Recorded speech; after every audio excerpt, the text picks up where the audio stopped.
Ready to unlock a world of African movies and TV shows right on your Skyworth TV. Let's dive straight into installing Waka TV. First, navigate to the App Store on your Skyworth TV. It's usually labeled as App Store, Google Play Store, or something similar. Use your remote's directional buttons to highlight it and press the OK or Select button. Once you're in the App Store, look for the search bar. It's often at the top of the screen. Click on the search bar to bring up the on-screen keyboard. Now, type in Waka TV using the on-screen keyboard. Confirm your spelling and then select the search or enter option.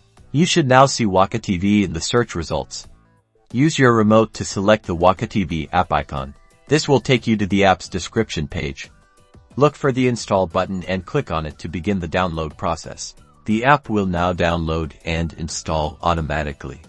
The progress will be displayed on the screen. This might take a few moments depending on your internet speed. Once the installation is complete, the install button will change to open. Select the open button to launch the Waka TV app. And there you have it, Waka TV is now installed and ready for you to explore. Start streaming your favorite African movies and TV shows today. Enjoy.